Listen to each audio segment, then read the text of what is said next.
So hello everyone, welcome to Matric Science Academy. आजच्या session मध्ये आपण डिस्कस करतोय DPP number 7, that is last DPP of the topic KTG and radiation, which is based on Kirchhoff's law आणि Stefan Boltzmann law. So ही जी 20 क्वेश्चनची जी sheet आहे ती मी या व्हिडिओच्या डिस्क्रिप्शन मध्ये देतोय. ती पहिल्यांदा तुम्ही सॉल्व्ह करा अँड देन जे डाऊटफुल असतील किंवा जे तुम्हाला जमले नसतील तुम्ही या व्हिडिओमध्ये येऊन बघू शकता. So guys, let start with the first question. So the first question is the temperature at which, किती टेम्परेचरला म्हणजे टेम्परेचर काढायचं, at which A black body radiates at the rate दिलाय मागच्याच डीपीपी मध्ये सांगितलं होतं. रेट म्हणजे काय, क्यू अपॉन टी. तो किती हिट रेडिएट करतोय पर युनिट टाइम, म्हणजे क्यू बाय टी. बरोबर, तो किती दिलाय 5.67 watt per metre square. Watt per metre square. पण क्यू बाय टी काय असतो रे, क्यू बाय टी तर असतो वॅट. वॅट म्हणजे काय, जूल. क्यूचं युनिट असतं जूल आणि टाइमचं सेकंड, आणि जूल पर सेकंड म्हणतो वॅट. पण हे काय दिलंय, वॅट पर मीटर स्क्वेअर दिले, म्हणजे खाली मीटर स्क्वेअर अजून ऍड केले, म्हणजे खाली एरिया पण ऍड केलाय. म्हणजे क्यू बाय 80 आपल्याला दिले. क्यू बाय 80 किती दिलाय, 5.67 वॅट पर मीटर स्क्वेअर. म्हणजे क्यू बाय 80 काय असतो, आपण मागच्याच डीपीपी मध्ये बघितलं होतं. Q by 80 is emissive power E, 5.67 watt per metre square. हा इनडायरेक्टली आपल्याला ई दिलेला आहे. बरोबर, सिग्माची व्हॅल्यू दिली आणि टेम्परेचर काढायला सांगितले. सो आपल्याला फॉर्म्युला माहित होता इमिसिव्ह पॉवरचा. काय होता तो, E is equal to Q by 80. बरोबर. पण स्टीफननं काय सांगितलं, स्टीफननं ही जी इमिसिव्ह पॉवर आहे आणि टेम्परेचर मध्ये रिलेशन सांगितलं. तर ते रिलेशन काय होतं, तर त्यानं रिलेशन सांगितलं इमिसिव्ह पॉवर ही डायरेक्टली प्रोपोर्शनल आहे टेम्परेचरच्या फोर्थ पॉवरला आणि त्याचा प्रोपोर्शनॅलिटी कॉन्स्टंट असतो Stefan constant, that is sigma. बरोबर. सो हे दोन फॉर्म्युले आपल्याला माहित असले पाहिजेत इमिसिव्ह पॉवरचे. आणि त्यानं हा लॉ कोणासाठी सांगितला, ब्लॅक बॉडीसाठी. हा व्हॅलिड होता फक्त ब्लॅक बॉडीसाठी, फक्त ब्लॅक बॉडीसाठी. मग आपण ऑर्डिनरी बॉडीसाठी काय लिहितो रे लॉ, ऑर्डिनरी बॉडीसाठी काय लिहितो, तर हा as it is Q by 80 as it is. आणि ऑर्डिनरी बॉडीसाठी आपण इथे टर्म ऍड करतो. कोणती term, that is emissivity, e sigma T raise to 4. ही टर्म आपण ऍड करतो कोणासाठी, ऑर्डिनरी बॉडीसाठी.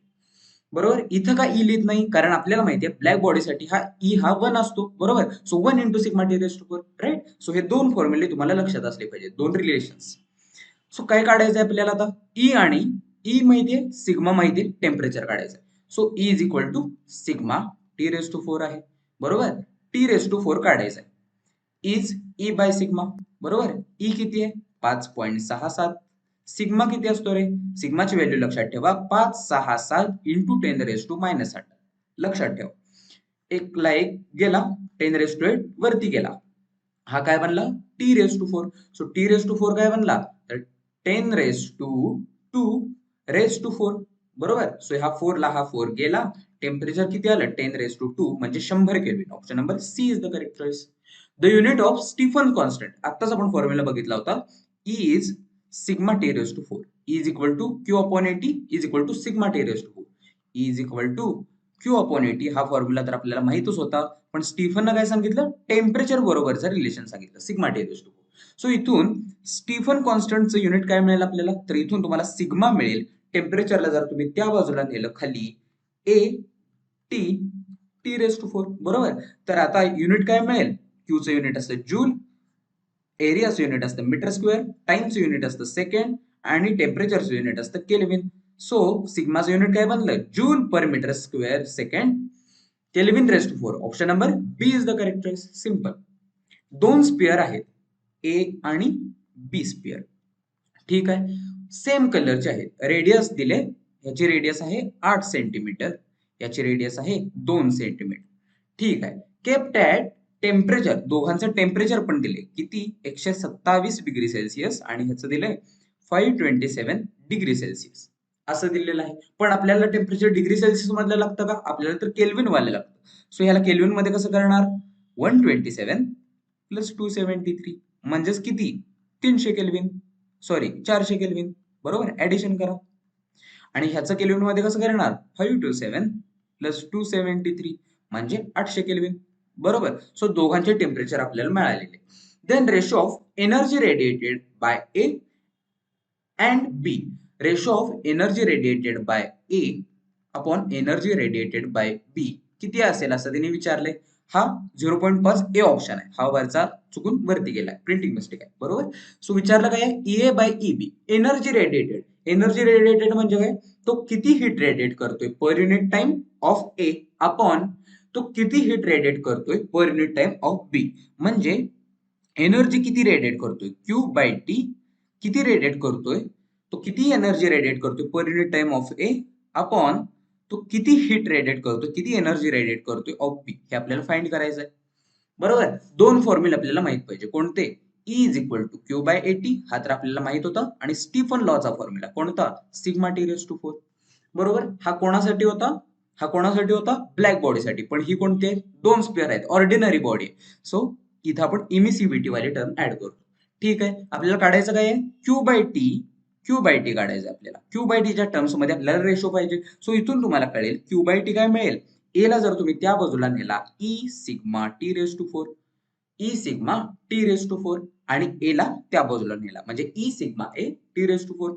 So Q by T, Q by T काय बनेल, ई सिग्मा ए, स्पियर आहे, स्पियरचा एरिया काय असतो 4 pi R square T raise to 4. So इथून तुम्हाला कळेल स्टीफन्स कॉन्स्टंट आहे हा. सो ही टर्म कॉन्स्टंट आहे, इमिसिव्हिटी कॉन्स्टंट असते, 4 पाय कॉन्स्टंट आहे. सो समजेल तुम्हाला इथून काय, Q by T is directly proportional to R square आणि Q by T is directly proportional to T raise to 4. So ह्यावरून आता हे आपण काढू शकतो. कसं काढतो ते बघा. एकदा मी इथला पार्ट इरेज करून टाकतो. ठीक आहे. So yes. So Q by T हा डायरेक्टली प्रोपोर्शनल आहे आर स्क्वेअरला, म्हणजे Q by T of A upon Q by T of B हा काय येणार, R A by R B raise to 4. बरोबर आहे, कारण का डायरेक्टली प्रोपोर्शनल आहे. इनटू हा टेम्परेचरला पण डायरेक्टली प्रोपोर्शनल आहे ना. So T A by T B raise to 4. बरोबर. सो हा काय बनेल, R A by R B. R A radius A ची किती होती 8, रेडियस बी ची किती होती 2 raise to 4 into T A by T B. A चं किती होतं टेम्परेचर 400 केल्विन, 400 अपॉन बी चं किती होतं 800 अपॉन 800 रेज टू 4. बरोबर. सो हे स्क्वेअर आहे, इथं रेज टू 2 आहे, रेज टू 2 आहे. 2 0 ला 2 0 गेले, 4 1 जा 4, 4 2 जा 8, 1 बाय 2 रेज टू 4. म्हणजे 1 रेज टू 4 किती असतो 1 अपॉन 2 रेज टू 4 किती असतो 2 चा क्यूब असतो 8 इंटू 2 इज 16 इंटू 2 1 जा 2, 2 2 जा 4 याचा स्क्वेअर आहे. सो 2 चा स्क्वेअर येणार, 2 चा स्क्वेअर येणार, सॉरी 2 4 जा 8, 2 1 जा 2, 2 4 जा 8, 4 चा स्क्वेअर येणार 16, 16 ला 16 गेला. Q by T of A upon Q by T of B काय बनला 1. Option number D is the correct choice. The perfectly black sphere आहे आता, ज्याची डायमीटर आहे 0.2. म्हणजे आपल्याला इथून काय कळेल, रेडियस कळेल. किती येणार 0.2 अपॉन 2 इज 0.1 मीटर रेडियस मिळाली. Is in thermal equilibrium with surrounding. हा जो ब्लॅक स्पियर आहे हा थर्मल इक्विलिब्रियमला आहे सराउंडिंगच्या. म्हणजे ह्या ब्लॅक स्पियरचं जे टेम्परेचर आहे ते इक्वल आहे कोणाला, सराउंडिंगच्या टेम्परेचरला. ठीक आहे. What is temperature of the surrounding. सराउंडिंगचं टेम्परेचर किती असेल, म्हणजे टी नॉट किती असेल असं त्यांनी विचारलंय. बरोबर. If it's rate of absorption of heat energy from the surrounding is, rate दिलाय. मी मागच्याच डीपी मध्ये सांगितलं होतं, रेट म्हणजे काय असतो क्यू बाय टी. किती दिलाय 5.67 into 4 pi into 10 raise to 2 watt. ठीक आहे. सो आपल्याला फॉर्म्युला माहितीये काय आहे, formula is Q by A T is equal to, स्टीफननं काय सांगितलं सिग्मा टी रेज टू 4. बरोबर. सो काय काढायचंय आपल्याला, आपल्याला काढायचंय सराउंडिंग वाला टेम्परेचर. पण जर आपण बॉडीचं जर टेम्परेचर काढलं, म्हणजे हाच जर टी आपण काढला तर हा टी सराउंडिंगच्या टेम्परेचरला इक्वल आहे. सो हा जर टी काढला तर आपल्याला टी नॉट पण मिळेल. सो टी रेज टू 4 काय बनेल, इथून टी रेज टू 4 बनेल Q by eighty as it is, आणि सिग्मा त्या बाजूला नेला upon sigma.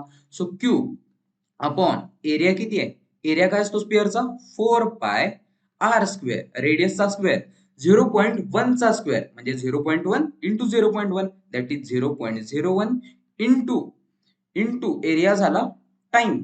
Q by T ची व्हॅल्यू क्यू बाय टीची व्हॅल्यू किती दिली आहे 5.67 इंटू 4 पाय इंटू 10⁻².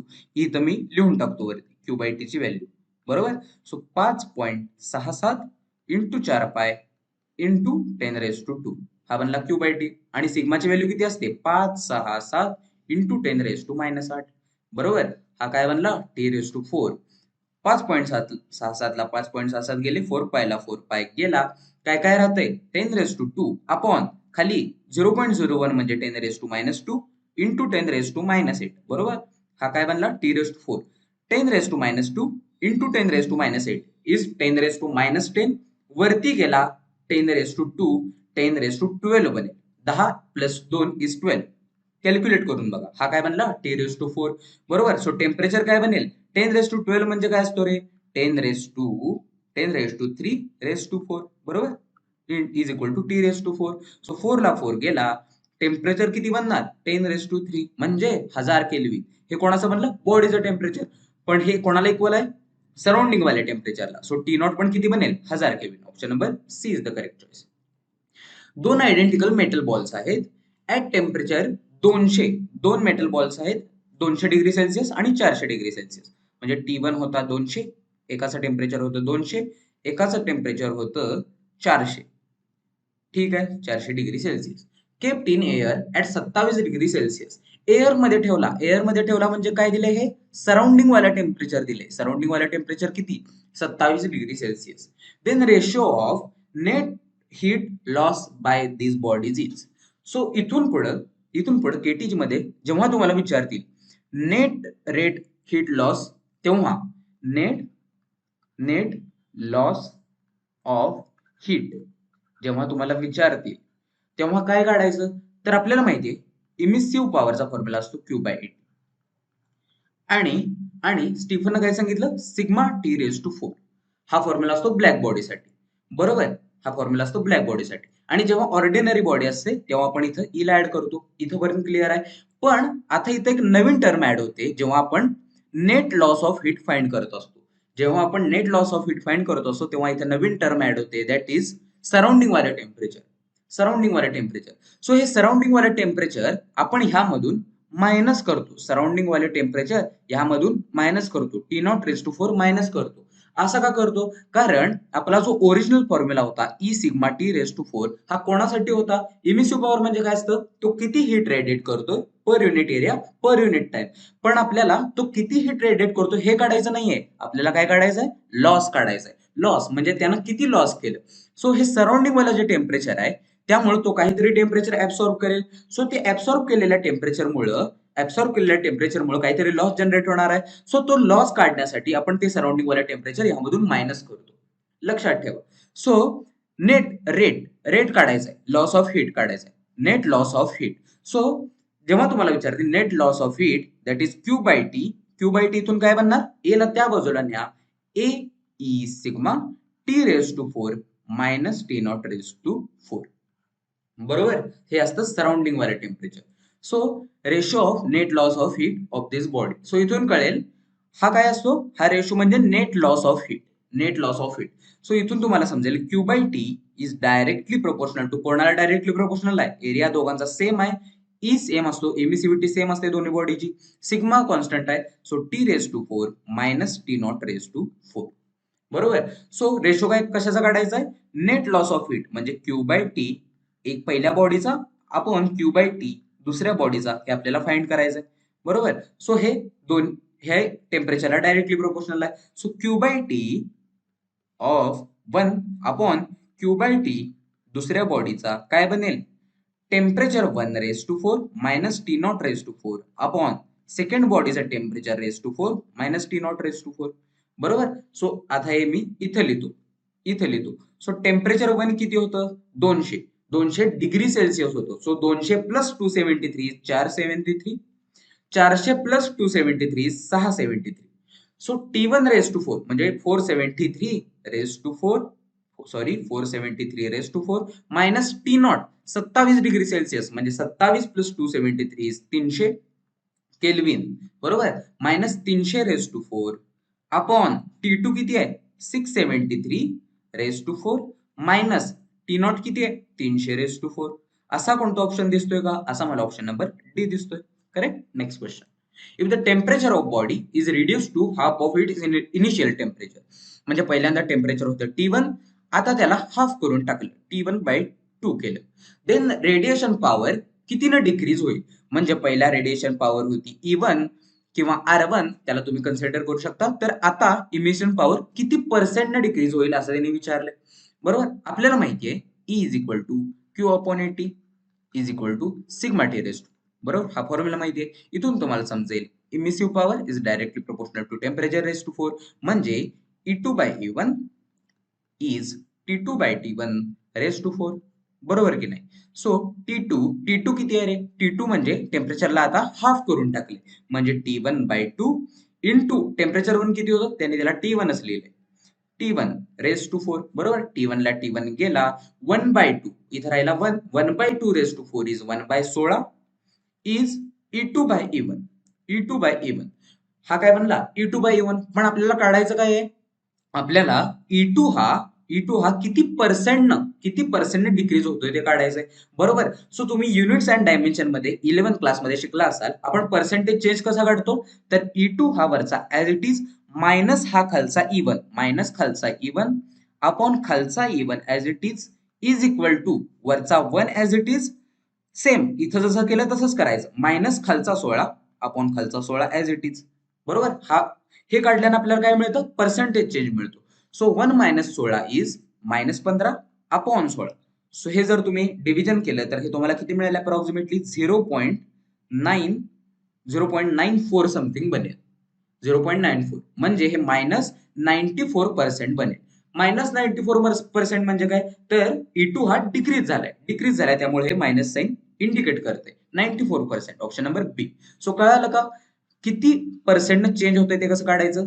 तर खालचा मायनस करायचा आणि denominator as it is. Rate of emission, rate काढायचा. रेट म्हणजे काय? Q/T. Rate of emission of heat bye perfectly black bodies आहेत. टेम्परेचर दिलंय, म्हणजे T1 आहे 427 डिग्री सेल्सिअस. ह्याचा केल्विन मध्ये कसं करणार? 427 प्लस 273 इज 800 केल्विन, आणि T2 किती दिलाय? 127 डिग्री सेल्सिअस प्लस 273 म्हणजे 400 केल्विन. बरोबर. आता विचारलं काय? रेट ऑफ इमिशन म्हणजे Q/T पहिल्या बॉडीचा अपॉन Q/T दुसऱ्या बॉडीचा. रेट म्हणजे Q/T हे किती असेल असं त्यांनी विचारलंय. आपल्याला माहिती आहे E is equal to Q/80. हा फॉर्म्युला आपल्याला माहित होता. आणि स्टीफन्स लॉ काय सांगितलं? तर सिग्मा T रेज टू 4. बरोबर. सो इथून तुम्हाला समजेल Q/T काय बनणार आहे? Q/T is sigma A T raise to 4. बरोबर. सो Q/T हा डायरेक्टली प्रोपोर्शनल आहे कोणाला? टेम्परेचरच्या 4th पॉवरला. सो Q/T पहिल्या बॉडीचा अपॉन Q/T दुसऱ्या बॉडीचा काय बनणार आहे? T1/T2, कारण का डायरेक्टली प्रोपोर्शनल आहे, रेज टू 4. बरोबर. सो 800 अपॉन 400 रेज टू 4, 400 2 जा 800. बरोबर. सो 2 रेज टू 4 काय बनेल? 2 raise to 4 is 16. So Q/T1 upon Q/T2 काय बनणार आहे? 16. असा कोणता ऑप्शन दिसतोय का? असा मला ऑप्शन दिसत नाहीये, काहीतरी चुकलेलं दिसतंय. बरोबर. सो टेम्परेचर रेज टू 4 करायचंय. ठीक आहे, सगळं तर बरोबर आहे. So Q/T is directly proportional to T raise to 4. Rate of emission 127 degree Celsius. ठीक आहे. Plus 127 plus 273 is 400. 427 plus 273 is 700 येणार आहेत. 427 प्लस 273 700. मी चुकून 800 लिहिलं होतं. बरोबर. सो हे काय बनणार आहे? इथं 700/400 raise to 4. 700/400 raise to 4. So 2 झिरोला 2 झिरो गेले. 7/4 रेज टू 4. आता 7चा 7 रेज टू 4 काय बनणार आहे? तर 7चा क्यूब असतो 343 इंटू 4 अपॉन 4चा क्यूब असतो 64 इंटू 4. सो हे मल्टिप्लिकेशन तुम्ही करा, हे बनेल तुम्हाला 2401 आणि खाली बनेल 256. असा मला ऑप्शन नंबर डी दिसतोय, म्हणून मी डायरेक्ट लिहिलं. बरोबर. Next question.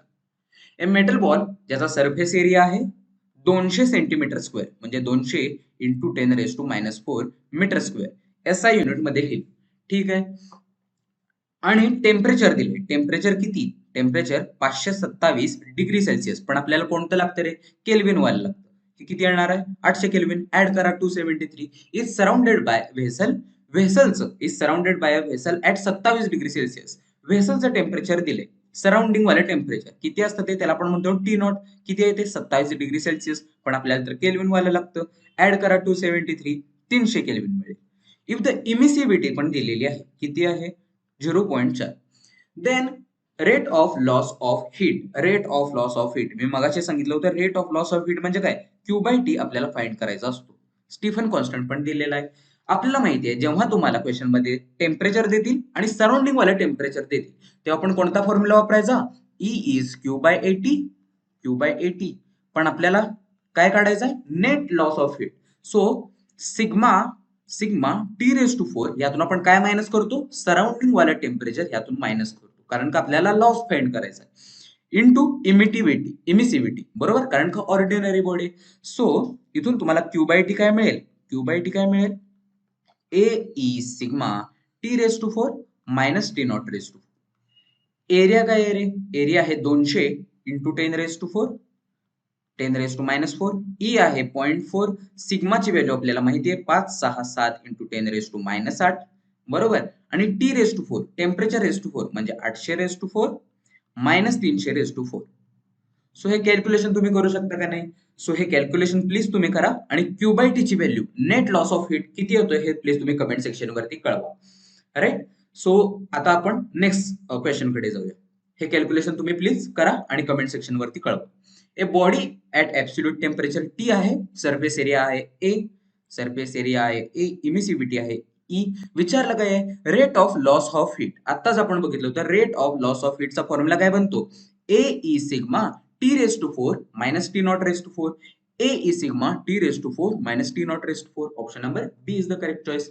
If the temperature of perfectly black body increased 2 times, temperature जर 2 times केलं म्हणजे पहिला टेम्परेचर होतं टी, आता टेम्परेचर 2T केलं. देन रेट ऑफ रेडिएशन म्हणजे काय? रेट म्हणजे काय रे? Q by T. Q by T कितीने इन्क्रीज होईल? कितीने इन्क्रीज होईल? आपल्याला माहिती आहे E is equal to Q by A T. हे आपल्याला माहित होतं. पण टेम्परेचर वाला काय रिलेशन आहे? Sigma T raise to 4. बरोबर? सो इथून तुम्हाला समजेल क्यू बाय टी काय बनणार आहे? A sigma T raise to 4. बरोबर? म्हणजे Q by T is directly proportional to टेम्परेचरच्या 4th पॉवरला. बरोबर का नाही? सो टेम्परेचर जर तुम्ही डबल केलं, सो टेम्परेचर जर तुम्ही डबल केलं तर क्यू बाय टी कितीने इन्क्रीज होणार आहे? डायरेक्टली प्रोपोर्शनल आहे ना. सो क्यू बाय टी कितीने इन्क्रीज होणार आहे?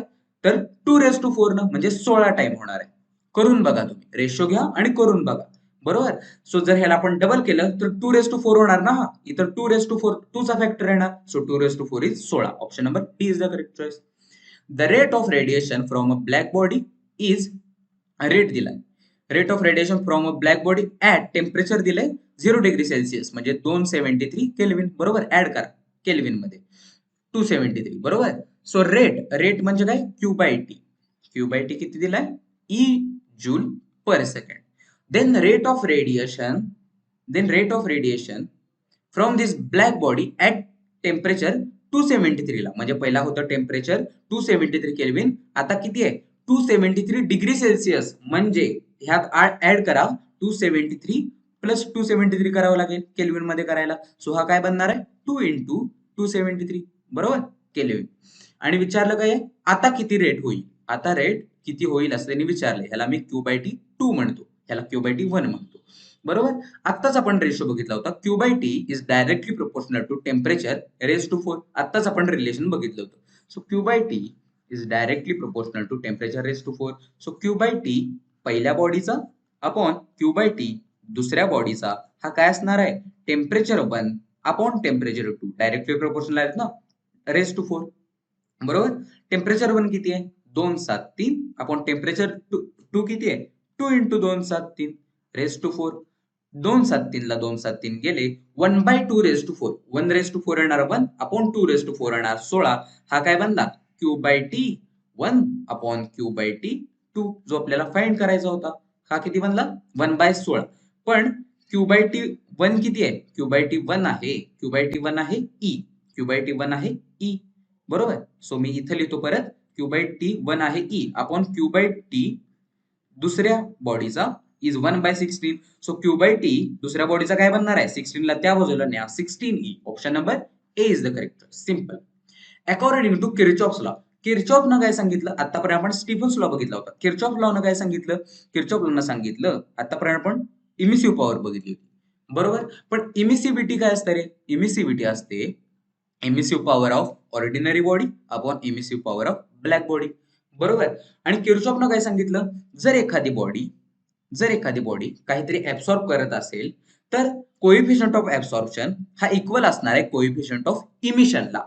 तो किती ऍब्सॉर्ब करतोय हे इक्वल असणार आहे तो किती इमिट करतोय याला. म्हणजे तो जर जास्त ऍब्सॉर्ब करत असेल तर तो जास्त इमिट करणार आहे. बरोबर. सो इथून ए ला जर आपण ऍज इट इज ठेवलं, ए इक्वल टू काय बनणार? इमिसिव्हिटी काय असते? E bye EP. E bye sorry एकदा मी इरेज करतो याला. इरेज. ठीक आहे. सो ई बाय ईबी काय बनणार आहे इथून? ई बाय ईबी काय बनणार आहे? E by EB. सो हे कोणाला इक्वल झालं? A is equal to E by E B. बरोबर. Option number C is the correct choice. C is the correct choice. किर्चॉफनं काय सांगितलं? जेवढा रेट ऑफ ऍब्सॉर्प्शन असणार आहे तेवढाच रेट ऑफ इमिशन असणार आहे. सो ई ला आपण ई बाय ईबी ने रिप्लेस केले. Question number 30. A metal piece is heated up to T kelvin. T kelvin पर्यंत त्याला हीट केलाय.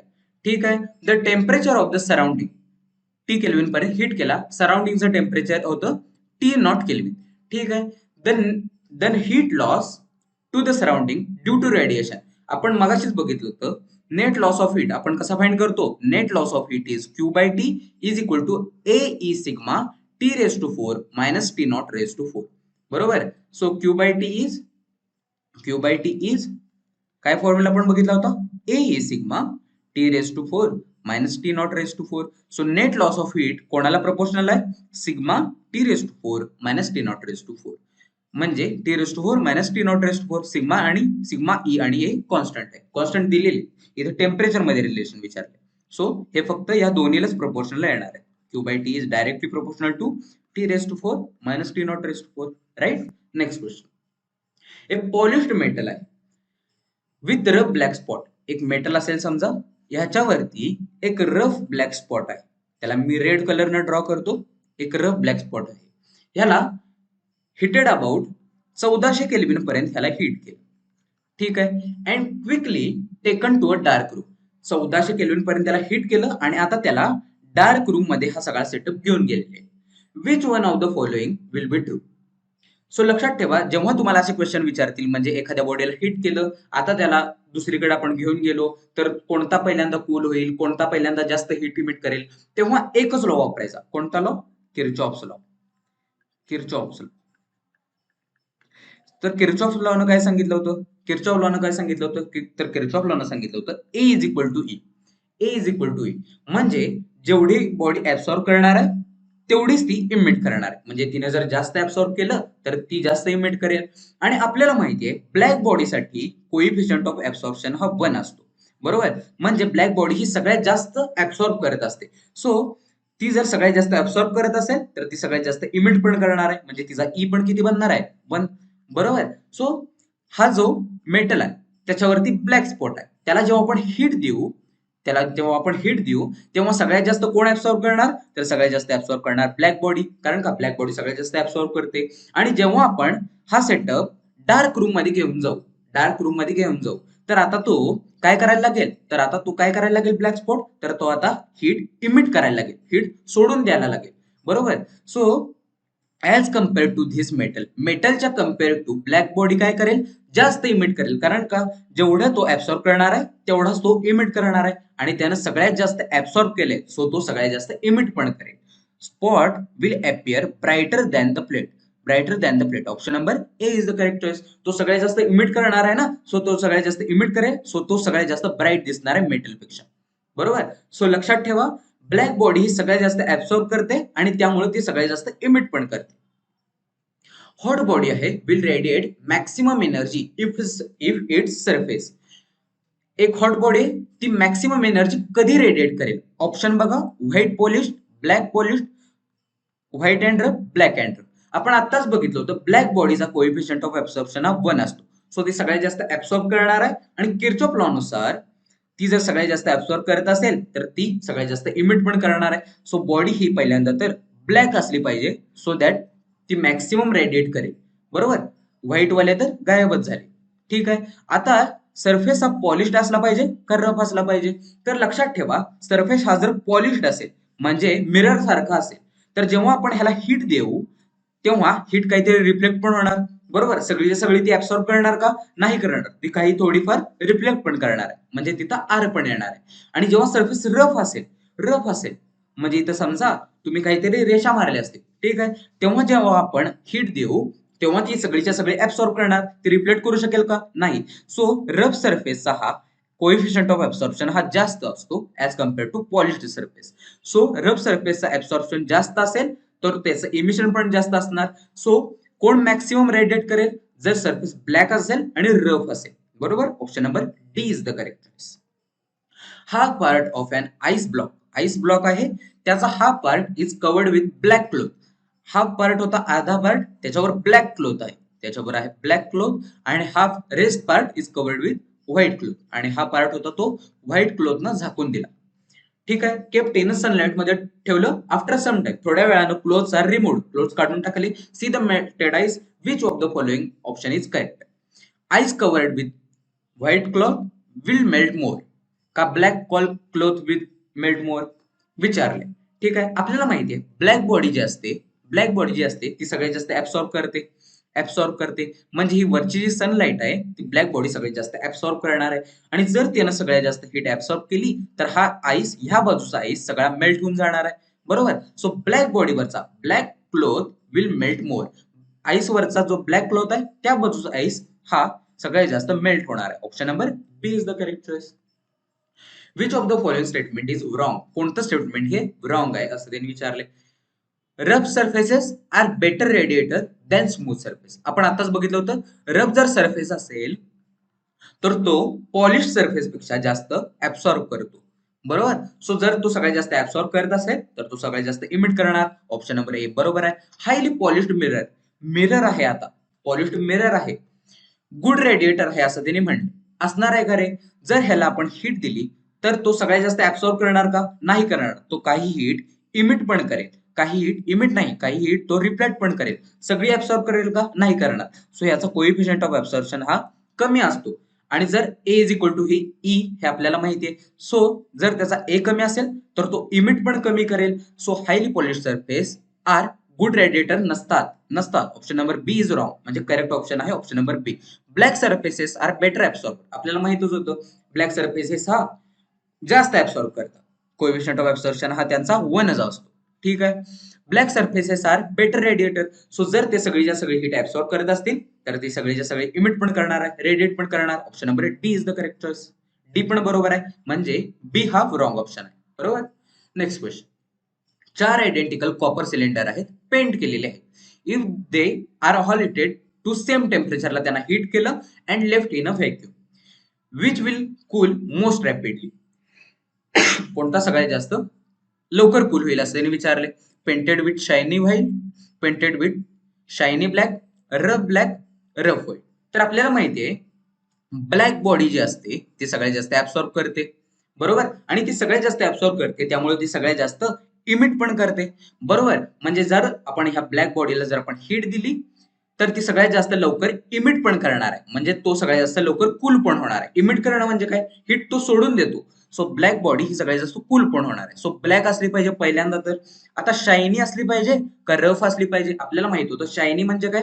शायनी म्हणजे काय? Mirror like surface. So shiny वाले कमी ऍब्सॉर्ब करतात ऍज कम्पेअर टू रफ वाले जास्त ऍब्सॉर्ब करतात. सो त्यांचा कोएफिशियंट ऑफ इमिशन हे जास्त असणार आहे शायनी पेक्षा. बरोबर, सो रफ वाले हे लवकर कूल होणार, कारण का? ते जास्त ऍब्सॉर्ब करताय. Option number C is the correct choice. Body having area दिलाय. एरिया आहे 50 सेंटीमीटर स्क्वेअर, म्हणजे 50 इंटू 10⁻⁴ मीटर स्क्वेअर. ठीक आहे, radiates 300 joule of heat per minute. Heat per minute म्हणजे क्यू बाय टी दिलाय आपल्याला इनडायरेक्टली. किती आहे? 300 पर मिनिट. पर मिनिट, पण आपल्याला एसआय युनिट मध्ये लागतं पर सेकंड. म्हणजे आपण ह्याला 60 ने डिवाइड करूया, म्हणजे आपल्याला पर सेकंड मिळेल. Joule per minute, joule per second मिळेल. सो हा काय बनणार आहे 60 जूल पर सेकंड. ठीक आहे.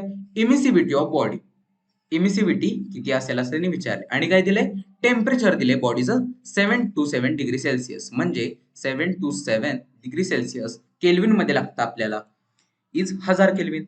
बरोबर. सो काढायचं काय आहे इमिसिव्हिटी काढायची. आपल्याला माहिती आहे is equal to Q/80 is equal to sigma T⁴. हे कोणासाठी ब्लॅक बॉडीसाठी. पण ऑर्डिनरी बॉडीसाठी आपण काय ऍड करतो इमिसिव्हिटी ऍड करतो. ठीक आहे. सो इथून तुम्हाला ई काय मिळेल, ई काय मिळेल Q/80 सिग्माला खाली नेलं, T⁴ ला खाली नेलं.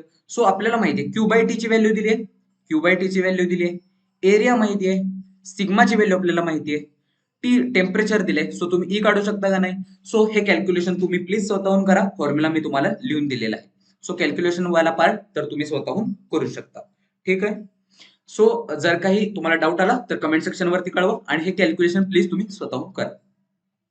ए black body radiates 20 watt. 20 watt म्हणजे काय, वॅट म्हणजे काय असतं, तर वॅट म्हणजे असतं Q/T, म्हणजेच काय Q चे युनिट असतं जूल, अपॉन टेम्परेचर युनिट असतं second, joule upon second is watt. So 20 watt म्हणजे काय आपल्याला रेट दिलाय, Q/T दिलाय. टेम्परेचर दिलंय 2 to 7 डिग्री सेल्सिअस, म्हणजेच किती 2 to 7 डिग्री सेल्सिअस म्हणजेच किती +273 इज 500 केल्विन. बरोबर. टेम्परेचर आता चेंज केलं, पहिला टेम्परेचर होतं 500 केल्विन, आता टेम्परेचर T2 कितीनं केलं 7 to 7 डिग्री सेल्सिअसनं चेंज केलं, म्हणजे आता टेम्परेचर केलं 1000 केल्विन, 273 ऍड करा. ठीक आहे. देन इट्स रेडिएटिंग पॉवर, आता त्याची Q/T किती बनेल, Q/T आता किती बनेल असं त्यांनी विचारलंय. Q/T याला मी 1 म्हणतो, याला 2 म्हणतो. आपल्याला माहिती आहे E is equal to Q/80 is equal to sigma T⁴. बरोबर. आपल्याला Q/T आणि टेम्परेचर मधलं रिलेशन पाहिजे. सो Q/T ला मी इथंच ठेवतो, एरियाला त्या बाजूला नेलं, एरिया सिग्मा T⁴. बरोबर. सो Q/T पहिल्या बॉडीचा अपॉन Q/T दुसऱ्या बॉडीचा काय बनणार आहे T1/T2 बरोबर. सो T1 किती आहे, T1 होता 500 अपॉन T2 होता 1000 T2 होता 1000 सो 500 1 जा 500, 500 2 जा 1000, 1/2 बरोबर. So 1/4 is 1 upon 2/4 is 16. हा काय बनला Q/T1 अपॉन Q/T2. बरोबर. सो Q/T1 किती दिलाय आपल्याला 20 वॅट आहे, अपॉन Q/T दुसऱ्या बॉडीचा जो आपल्याला फाइंड करायचा आहे. सो 16 ला आपण ह्या बाजूला नेलं, Q/T दुसऱ्या बॉडीचा त्या बाजूला नेलं. सो Q/T दुसऱ्या बॉडीचा काय बनणार 20 × 16 is 320 watt. Option number C is the correct choice. So guys these are the 20 questions जे आपण डिस्कस केलेले आहेत स्टीफन्स लॉ आणि किर्चॉफ्स लॉ वरती. सो जर काही डाऊट असेल, जर एखादा क्वेश्चन माझा चुकला असेल, कॅल्क्युलेशन मिस्टेक झाली असेल, तर प्लीज कमेंट सेक्शन वरती कळवा. आणि जे 2 क्वेश्चन होते जे मी कॅल्क्युलेशन साठी तुम्हाला दिले होते त्याचे पण आन्सर कमेंट सेक्शन वरती कळवा. सो भेटूया आता आपण नेक्स्ट सेशन मध्ये. Till then thank you so much.